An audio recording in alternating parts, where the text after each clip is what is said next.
Nice girls, I know. Nice girls. Buddy TV, thank you. All right. Am I all alone here? Am I all alone? Okay. How y'all doing? Excellent. Wow.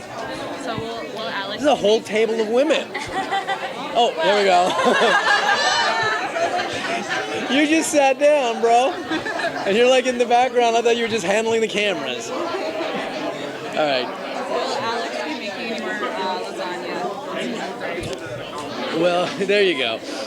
Will Alex be making any more lasagna? Okay, let's put it this way. I put a request in because we actually haven't even got all the scripts for season 3. And I put a request in. I said, I think Alex is a foodie. And I think food plays a big part in his comfort zone. So I'm hoping there's going to be, if not lasagna, there's going to be some other culinary delights to come. That's my hope. But go ahead. We've been seeing some snippets of Alex's family. Are we going to get a little bit more of that this season? Yes. Can you tease any? I can't. But Alex has been going through a lot in seasons 1 and season 2 with his family. There's a lot of angst and guilt, and there's a lot of backstory with regards to the family he left back on Mars. You don't exactly know. There's a comic book that came out recently that kind of tells a little bit about Alex's backstory, but absolutely, most definitely, right off the bat, from the top of season 3, you're going to get some pretty big information in regards to his family. Yeah, because he finds out Amos and him are actually brothers. Did you say lovers or Lovers brothers? or brothers? Lovers from another brother. Yeah. Yeah. How do they think work out the reaction Amos or what Naomi did in Fred Johnson? Where are you from? Kentucky. I just went to the Derby for the first time. Awesome. Yeah, I had a great time. I had so much fun over there. It was a lot of fun. Awesome. I'm sorry, so what was the question?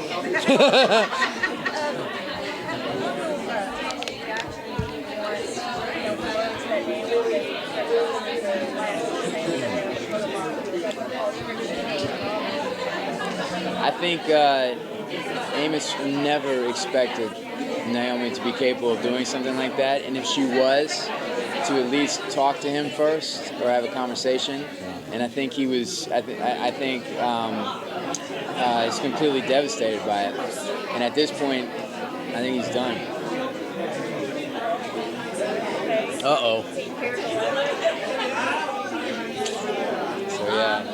The Expanse is one of the most politically relevant shows on TV, and it feels like, with maybe the way things are right now, having a show like this really means a lot to a lot of people. Is that something that's attracted to you about the TV show as well? Absolutely. I think even season 3 is going to take it a step further. The themes and the issues that get dealt with, which come from the 3rd book, Abaddon's Gate, or Abaddon's Gate, I think it's called, it's even more relevant to what's going on right now. And for me personally, I love the fact that we started shooting this thing, and the books were written years ago.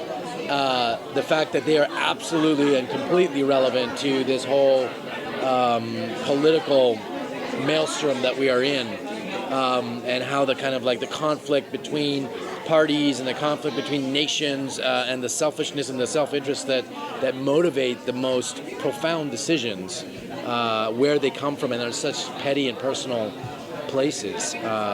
That to me means a lot, that we're actually addressing those issues and showing the behind the scenes, presenting it in a way that is so removed enough so that people don't get offended. They can actually see themselves in it without getting defensive. I don't think they're worried about people getting offensive. No, I mean, But I think that's not what I mean. But yeah, but I think ultimately, it's if you tell the truth of human nature and how people respond honestly with power and situations, because this is a story that repeats itself throughout time, Hundreds, and every and it's also the backbone of every story. love, power, how people are affected in this. Greed. And greed. Yeah. And so, I think this story tells the truth of human nature, and that's one of the things that makes it relevant with what's going on right now. What I meant to not be confused with what is not that we're trying not to offend people, that the genre of science fiction, it displaces the subject matter in a way that people can see themselves in it without getting defensive about it as a viewer. So that's what I. It takes current situations and takes them in a science fictional world to deal with them in a way that people aren't emotionally caught up in it. Exactly. Thank you for making my statement better.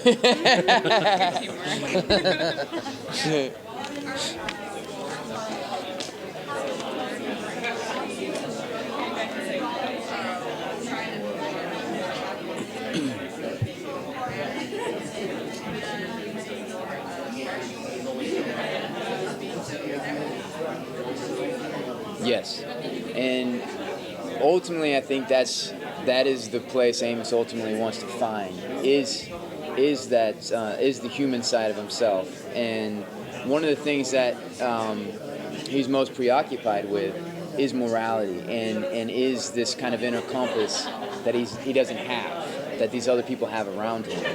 And so he's always felt alienated in a lot of ways and the reason that he grabs a hold of Naomi or people that he thinks is just is, I don't know if you're familiar with The Churn, but The Churn is a novella that's a part of it, and it's where I've got where I base my whole character off The Churn. And the things that he went through as a kid, he's been through so much damage, psychological damage, that it's almost, his circuits are fried, and he can't feel the way other people feel, but that's what he wants. I mean, that's what anybody would want, is to be human in that way. And so he struggles with that, and he doesn't really know how to navigate the world without grabbing a hold of somebody and letting them be his guide. It's okay.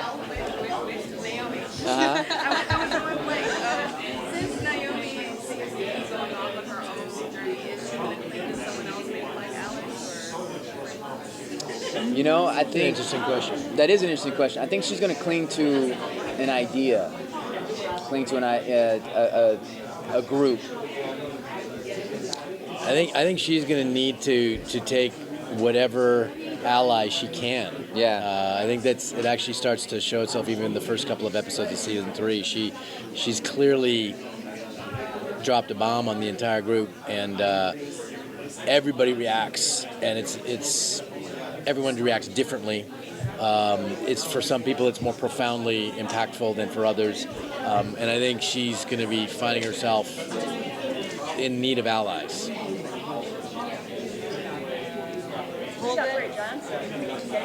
Yeah, well, that's true. Can you trust Fred Johnson? Can you trust Fred Johnson? Yeah. Like everybody's got the proto molecules now, so. And we've seen what the proto molecule can do. Yes. So you're really going to learn a lot about the proto molecule in season 3, and just exactly what it's trying to accomplish. Your ship is a bit of a melting pot, or the freelance part of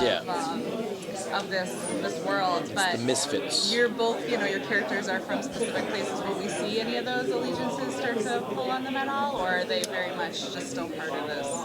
I think so. Right off the bat, you're going to get to see Alex's reaction to what's happened, Alex's reaction to the war that is brewing.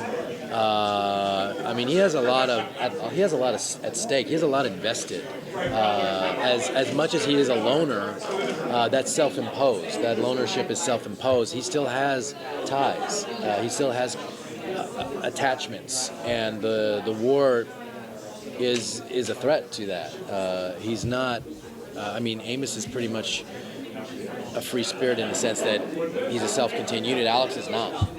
Alex depends on attachments and has them from another life and from his current life. So yeah, you're going to see that.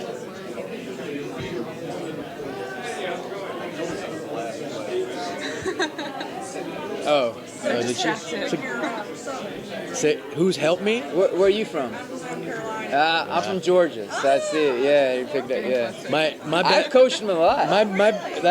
My best friend is from Texas. She's an ex-military Texan, and whenever I'm stumped on set, I just listen to Wes. First of all, I listen to him all. He doesn't know. Sometimes I'll hear him say stuff, and I'll be like, "Oh, yeah." He'll be like, "What's wrong? What are you talking to yourself?" I'm like, no, never mind. But he has given me some really nice lines. They made fun of me in the other interview about who's the guy who makes up the most lines on the show. I won that award. But I'll ask him. I'll go, "What's a good expression for when you're really happy?" And he'll go, "Well, my daddy used to say happy as a puppy with two peckers," and I like that. You've heard that before. I have. Yeah. Well, it's in season 2. No one's ever come out with bless your heart. Not yet. Not yet. I gotta find that. Yeah. I do know what Yeah. that means. Yeah. I do know what that means. I'm waiting for a good moment for that.